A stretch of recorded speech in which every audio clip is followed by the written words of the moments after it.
반갑습니다. 벌써 1월달 마지막 법문을 하게 되었습니다. 오늘은 인연은 대단히 소중한 것이다 하는 내용으로 말씀을 좀 드리도록 하겠습니다. 우리는 어머니 뱃속에서 10달 동안 어머니의 양분을 빨아먹으면서 한 몸속에서 살다가 태어났습니다. 태어나면서 울지 않고 태어난 사람도 없고, 태어나면서 나도 언젠가는 이 세상을 떠날 것이다 하는 것을 알고 태어난 사람도 없을 것입니다. 부모님은 선택의 여지도 없고 바꿀 수도 없습니다. 아버지가 비록 가난하고 못났다고 해서 아버지를 바꿀 수가 있겠습니까? 조상을 바꿀 수가 있겠습니까? 만약에 조상을 바꾼다면은 사람의 도리가 아니죠. 그래서 생각할 줄 아는 사람이라야만 행복하게 살 수가 있습니다. 신념이 있는 사람이라야만 힘차게 전진을 할 수가 있습니다. 부모님들은 자녀들의 양육을 위해서 허리가 휘도록 일을 하신 분들입니다. 그러면서 정신적으로 육체적으로 편할 날이 없었던 분들입니다. 특히 어머님들은 자신의 고통보다도 자녀들의 아픔과 고통을 해소해 주기 위해서 이를 악물고 놀라운 인내력을 발휘하신 분들입니다. 어머니들은 너무 골병이 많이 들어서 남자의 뼈보다 여자의 뼈가 더 가볍고 여자의 뼈가 더 검은 것입니다. 자식들은 부모님의 깊은 사랑을 알지를 못하고 있습니다. 그래서 부모님들은 가끔 잘못한 일 때문에 행복의 길보다는 불행의 가시밭길에서 몸부림치면서 가슴 아파한 그런 때가 더 많았을 것입니다. 우리는 3이라는 숫자를 참 좋아합니다. 이 3이라는 숫자는 아버지, 어머니, 나 3이죠. 이 삼각관계를 말합니다. 하늘, 천, 지, 인 3이 되죠. 불법승, 전생, 현생, 내생. 이래서 3이라고 하는 숫자는 대단히 중요합니다. 그래서 젊은 사람들 중에는 이성을 이렇게 바라봤을 때 좀 잘생겼다 싶으면 참 삼삼하게 생겼더라 그렇게 말을 하기도 합니다. 부모의 은혜는 하늘보다도 높고 바다보다 깊다는 건 다 아는 사실입니다. 그런데 그래서 부모님이 살아 계시면 밝은 대낮이요 부자이고, 부모님이 돌아가시고 나면은 어두운 밤이요 가난뱅이라 그랬습니다. 부모에게 반항을 하는 그러한 자식을 둔 부모는 독사에게 계속 물려 있는 그것보다 더 심한 고통의 연속이다 그랬습니다. 지금의 이 어린 아이들도 크면 어른이 되면 자식을 두게 됩니다. 그래서 나부터 부모님에게 효도를 다 해야 합니다. 그동안 입은 은혜가 허공보다 큰 것을 알고 그동안에 과연 내가 효도를 다 했는지 참회 시간을 한번 가져보시기 바랍니다. 일부 자식들 중에는 부모님의 은혜를 갚을 생각은 하지 않고 자신의 처지가 어려우면 부모 탓을 합니다. 그리고 성장 과정에서 조그마하고 얕은 원망만 있어도 그것을 꼭 갚으려고 드는 사람도 있습니다. 부모 자식의 인연은 전생의 빚진 인연입니다. 그렇기 때문에 서로가 그 빚을 갚기 위해서 최선의 노력을 다해야 합니다. 나부터 부모님께 효행을 다하면서 아랫사람을 이끌어가야 합니다. 왜냐하면 그 다음에는 내 차례가 되기 때문에 그렇습니다. 요즘에는 자식이 상전이요 부모는 하인이란 말이 있는데, 내가 부모님을 하인 취급을 해버리면 그걸 보고 자란 내 자식이 어른이 된 뒤에 나에게 효도를 할까요? 왕대밭에서 왕대 나고 효자 밑에서 효자가 나눈 것입니다. 그래서 심은 대로 걷는 것입니다. 자식은 내가 하는 것을 보고 그대로 따라서 합니다. 그래서 부모는 자녀를 건강하게 성장시키고 바르게 성장시키고 제 역할을 다하는 사회인이 되도록 교육할 의무와 책임이 있습니다. 그래서 생각도 바르게 하고 말도 바르게 하고 교육도 바르게 해야 합니다. 바로는 인생 행동의 기본 원칙입니다. 튼튼한 집을 지으려면 벽돌 한 장 한 장이 모두 튼튼해야 합니다. 그리고 제목 하나하나가 모두 다 튼튼해야 합니다.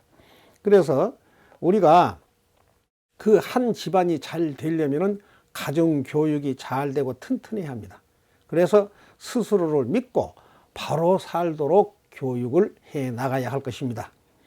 내가 늙어서 힘이 떨어지고 돈이 떨어진 말년의 궁핍과 고독을 한 번씩 생각해 보면서 살아야 할 것입니다. 그래서 몇 년 전에 이런 노래가 나왔죠. 너 늙어봤냐 나 젊어봤다 하는 노래가 나와요. 요새 또 고부간의 사이가 나쁜 분들이 많은데 고부간의 인연은 전생의 씨앗의 인연입니다. 그렇기 때문에 서로 화합을 해야 합니다. 형제간의 인연은 전생의 경쟁관계입니다. 심한 경쟁관계입니다. 그래서 서로 양보를 해야 합니다. 경쟁관계이기 때문에 사촌이 논을 사면 어디가 아프다 그랬습니까? 발가락이 아프다 했습니까? 배가 아프다고 했죠. 그래서 유산 분배를 할 때에도 자녀들 앞에서 유산 분배를 할 때도 서로가 양보를 해야 됩니다. 자녀들이 보고 있습니다. 옷깃 한 번 스친 것만 해도 삼생의 인연이라 그랬어요. 길에서 낯선 사람과 서로 말 한마디 주고받는 것은 수생의 인연이라고 그랬습니다. 그래서 우리는 처음 본 사람이라 하더라도 서로 친절하게 대해줘야 합니다. 같은 공간에서 사는 인연은 수십 생의 인연이라고 그랬습니다. 그러니까 서로 도움 주면서 살아가야 합니다. 사제지간의 인연은 수백 생의 인연입니다. 그래서 스승과 제자는 마땅히 존경과 보살핌을 다하도록 해야 하고 부부는 천생의 인연이라고 그랬습니다. 서로가 정성스럽게 받들어 모셔야 합니다. 늘 내가 먼저 미안합니다. 이렇게 죄송합니다. 이렇게 하면 그 가정의 평화와 행복의 길이 열리게 됩니다. 우리는 서로 이생에서의 인연된 것에 대해서 감사할 줄 알아야 됩니다. 항상 우울해하고 분노하고 미워하면 공동 실패를 재촉하게 됩니다. 구더기와 파리는 같은 생명체입니다. 둘이 서로 다른 생명체가 아닙니다. 그것처럼 부모와 자식도 결코 다른 생명체가 아닙니다. 다만 서로 다른 마음의 벽이 있을 뿐입니다. 다 성장하고 나서 나도 이제 어른이 되었다면서 부모를 배신한 것은 음식을 다 먹었다고 그릇을 깨버린 것과 똑같습니다. 여기서 옛날 이야기 하나 해드리겠습니다. 옛날에 하라나 성 숲속에 500마리의 원숭이들이 살고 있었습니다.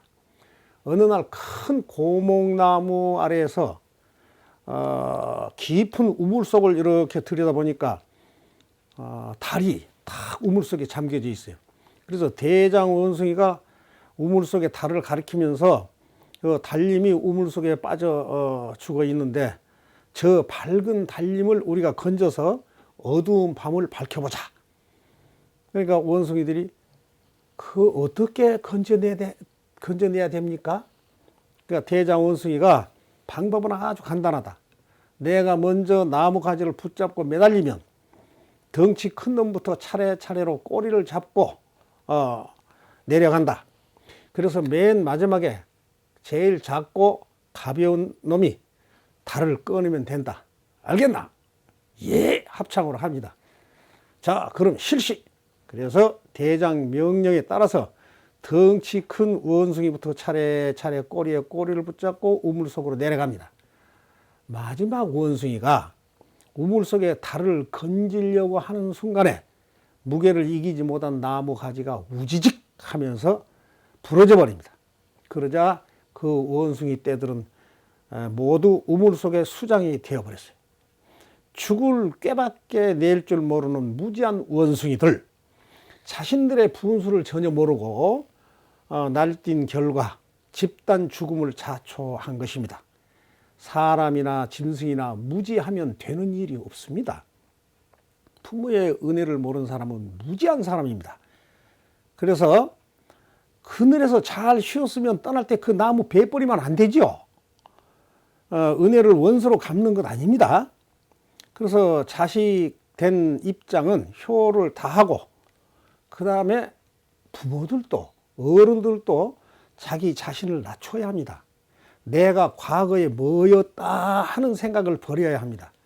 삶의 짐을 가볍게 하려면 지난날의 기억력을 잊어먹어야 돼요.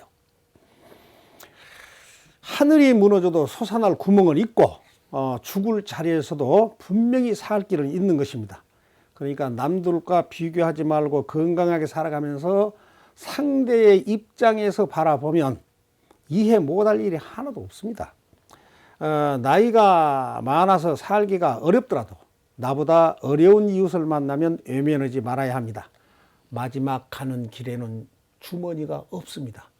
노탑을 버려야 합니다. 사람은 서로 의지하고 살아야 합니다. 나만 생각하면서 살아가게 되면 자신의 이기심에 매몰되어서 주변 사람들이 모두 떠나고 홀로 남아서 더 큰 고통을 겪게 됩니다. 사람은 잘못된 길에는 빠지기가 쉽고 참다운 길에는 들어서기가 참 어려운 것입니다. 자기를 구제할 수 있는 사람은 오직 자기뿐입니다. 그래서 잘못된 경쟁심과 사사로운 이익 때문에 주위의 소중한 사람들을 놓치지 말자는 것입니다.